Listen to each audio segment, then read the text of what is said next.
Netflix की one piece series आ गई है और सच में कमाल की सीरीज है, जिसमें हम देखते हैं बहुत सारा adventure, love, funny dialogues, action और सैडनेस और भाई फ्रेंडशिप। तो दोस्तों आज हम इस वीडियो में ओवरव्यू करेंगे नेटफ्लिक्स की सीरीज वन पीस का। और आपने अभी तक हमारा चैनल सब्सक्राइब नहीं किया चैनल को जरूर सब्सक्राइब करें और वीडियो को लास्ट तक देखें। वन पीस सीरीज अडेप्टेड है जापानीज की मशहूर इलस्ट्रेशन बुक वन पीस से, जो इशू हुई थी 1997 में, और ये बुक बेस्ट सेलिंग बुक की लिस्ट में आती है। वैसे इसकी बहुत सारी पहले से ही एनिमेटेड सीरीज और फिल्म्स बनी हुई हैं, बट ये उनसे अलग है। तो इस सीरीज की कहानी ज्यादातर एक मोंकी डी लूफी के नाम से एक बंदा है जो समंदरी लुटेरा बनना चाहता है। तो ये कहानी उसके इर्द गिर्द घूम रही है और साथ में हमें और भी कैरेक्टर देखने को मिलते हैं, बट वो सब के सब मोंकी डी लूफी के साथ ही चल रहे हैं और उनका भी एक मकसद है जो कि सिर्फ और सिर्फ मोंकी डी लूफी ही पूरा करने की कोशिश कर रहा है। तो इस सीरीज की कहानी कुछ यूं है कि एक समंदरी लुटेरों का बादशाह को सजाए मौत दी जाती है लोगों के सामने, और उसका नाम होता है गोल्ड रोजर। देन वहीं मरने से पहले वो अपने खजाने के बारे में बताता है जिसका नाम होता है वन पीस, जो एक ग्रांड लाइन नाम के आइलैंड पर होता है, जो सिर्फ रोजर को ही पता होता है। और फिर रोजर जब मारा जाता है तो सब के सब उस वन पीस को ढूंढने लगते हैं, जिसमें समुद्री लुटेरे, कुछ एजेंट्स और समुद्री लुटेरों के शिकारी और यहाँ तक के सोल्जर भी ढूंढने जाते हैं, और इस बात को 20 साल हो जाते हैं। फिर हम देखते हैं मोंकी डी लूफी को,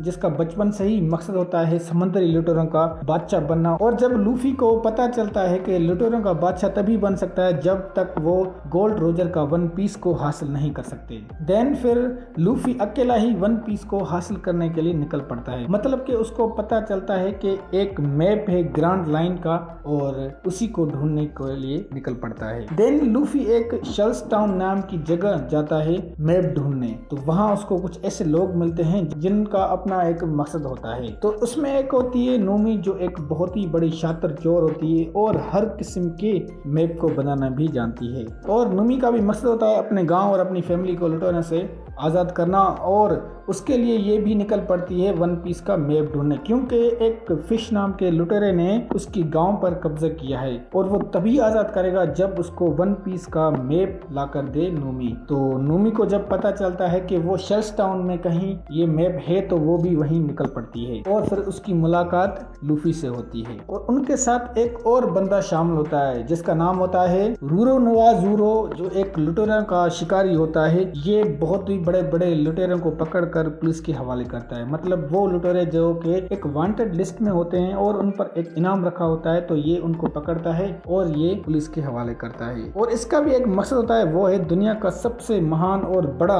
तलवारबाज बनना। इसकी भी वहीं पर मुलाकात होती है नूमी और लूफी से, क्योंकि वो लुटेरों का शिकारी होता है। तो वहीं पर वो पुलिस वाले उसको वो पैसे नहीं देते हैं और इवन के उसको कैद कर देते हैं। तो जब ये लूफी और नूमी मैप चुराने आते हैं तो फिर इसको भी आजाद कर देते हैं और इसको भी अपने साथ शामिल कर देते हैं। तो फिर ये वहां से किसी भी तरह मैप को निकाल कर और पुलिस वालों को हरा कर ये निकल पड़ते हैं। देन एक और आइलैंड पर उसको उसोप नाम का एक लड़का मिलता है जिसका मकसद होता है समंदर का सबसे बड़ा ब्रेवमैन बनना, और ये भी उनके साथ शामिल हो जाता है। फिर इनको एक और सांजी नाम का दोस्त मिलता है। सांजी एक कुक होता है, फिर बाद में ये अपने होटल का बड़ा शेफ बन जाता है। और सांजी का भी एक मकसद होता है, समंदर में एक ऐसी जगह होती है जहाँ 4 समंदर आपस में मिलते हैं जिसका नाम होता है आल ब्लू, और वहाँ पर होटल होता है जहाँ पूरी दुनिया के लोग आते हैं और खाना खाते हैं, और ये वहीं पर शेफ बनना चाहता है। वैसे ये 5 कैरेक्टर जो हैं, इनके एक कॉमन जो बात है वो है कि इन्होंने अपनी लाइफ की जो पहली जिंदगी है वो बहुत ही दुखी भरी जिंदगी गुजारी है। इन्होंने अपनी जिंदगी में कुछ न कुछ जरूर खोया है, तो अगर आप देखेंगे तो आपको पता चल जाएगा। वैसे कुछ और भी कैरेक्टर हैं जो बहुत ही इंपॉर्टेंट रोल प्ले करते हैं लूफी की लाइफ में या फिर इन चारों की लाइफ में। एक है मोंकी डी ग्रेब, जो एक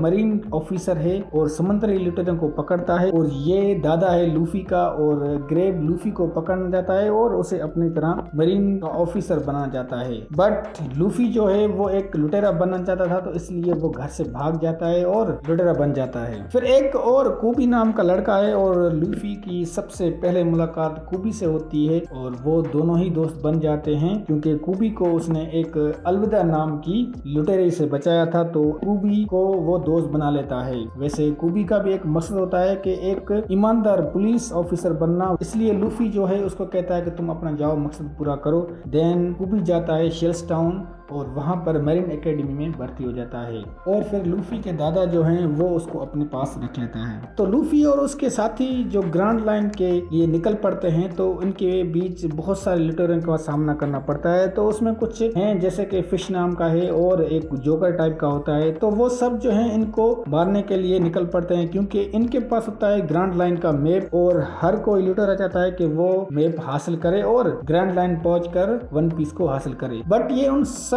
के सब लुटेरों को हरा देते हैं और अपने मकसद के लिए निकल पड़ते हैं। और यहाँ पर हम लास्ट में जो देखते हैं, नोमी का जो मकसद होता है पूरे गांव को बचाना और फैमिली को आजाद करना, तो ये भी उसका सब साथ देते हैं और फिर आगे ये निकल पड़ते हैं। तो इस सीरीज की कहानी कुछ यूं है कि हर किसी का कोई ना कोई मकसद है। लूफी जो है, जो मेन कैरेक्टर है, वो उनको अपने साथ रख रहा है और उनके मकसद को पूरा करने की कोशिश कर रहा है, क्योंकि वो चाहता है कि जिसका भी मकसद हो वो पूरा हो। ओवरऑल सीरीज की कहानी बहुत ही जबरदस्त है। जो भी मेन कैरेक्टर हैं उनकी एक अलग अलग कहानी दी गई है और जिस तरह उनकी कहानी और मकसद को दिखाया गया है वो कमाल का है। और हमें ये दिखाया गया कि हर शख्स की जिंदगी में मकसद होना चाहिए। अगर कोई मकसद नहीं तो वो कुछ नहीं कर सकता, इसलिए लाइफ में मकसद होना लाजमी है। और दूसरा कि इंसान जिंदगी को जीने के लिए और जिंदा रहने के लिए किस तरह स्ट्रगल करता है, ये सब हम 6 और 7वें एपिसोड में देखते हैं। यकीनन वो मेरे फेवरेट एपिसोड थे और सबसे जबरदस्त एपिसोड थे, देखोगे तो रोना आ जाएगा। और हमें हर एपिसोड में एक एक्शन दिखता है।